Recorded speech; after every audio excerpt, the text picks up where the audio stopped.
साहेब, आता दोन्ही ठाकरेंचा एक संयुक्त जाहीरनामा प्रसिद्ध झाला. मुंबईला 100% म्हणजे 100% वीज मोफत देऊ असं प्रकारचं त्यांनी म्हटलेलं आहे. उद्या जालन्यामध्ये माननीय मुख्यमंत्री देवेंद्र फडणवीसजींची जाहीर सभा आहे.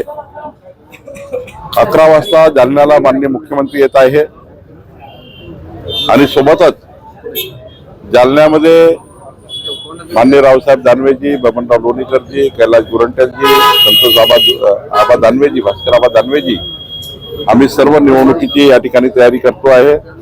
आणि मला विश्वास आहे की जालन्यामध्ये 2/3 बहुमताने प्रचंड मतदारांनी आमचं महापौर जालन्यामध्ये येईल आणि तशी तयारीची नियोजन आम्ही आज केलेलं आहे.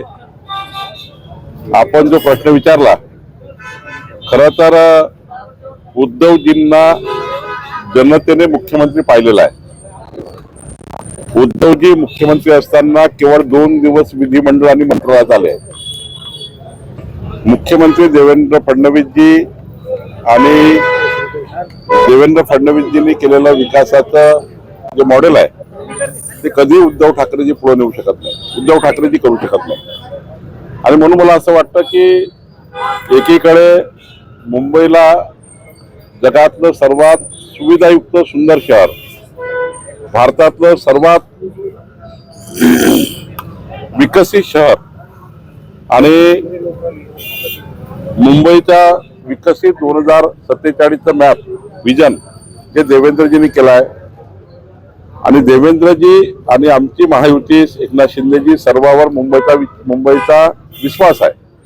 त्यामुळं उद्धव ठाकरेजींचं जे काही कार्यकाळ राहिला त्या कार्यकाळाचा अभ्यास केला तर कुठलाही मुंबईकर त्यांच्यावर विश्वास ठेवणार नाही.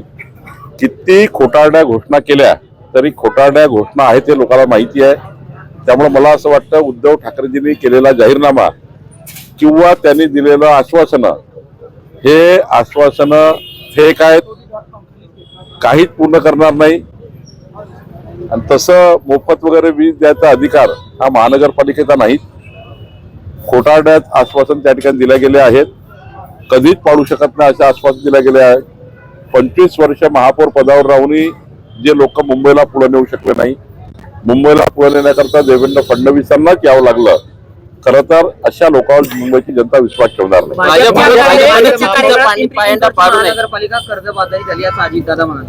कालच सांगितलं की आजही सकाळी सांगितलं की अजितदादांनी जे काही मांडलं त्यांनी खऱ्या अर्थाने भारतीय जनता पार्टीवर टीका टिप्पणी केलेली आहे. भारतीय जनता पार्टी बद्दल त्या ठिकाणी वेगळ्या पद्धतीने त्यांनी काही गोष्टी मांडल्या आहेत. समन्वय समितीमध्ये जे ठरलं होतं की कुणाही मोठ्या नेत्यांनी मित्र पक्षावर निवडणूक लढताना मतभेद आणि मनभेद होणार नाही असे कुठलीही टीका टिप्पणी करायची नाही. अजितदादांनी काल टीका टिप्पणी करताना काही गोष्टी पाळायला पाहिजे होत्या. त्यांना सल्ला देण्याला मी इतका मोठा नाहीये, पण जे ठरलं होतं ते अजितदादांनी पाडलं.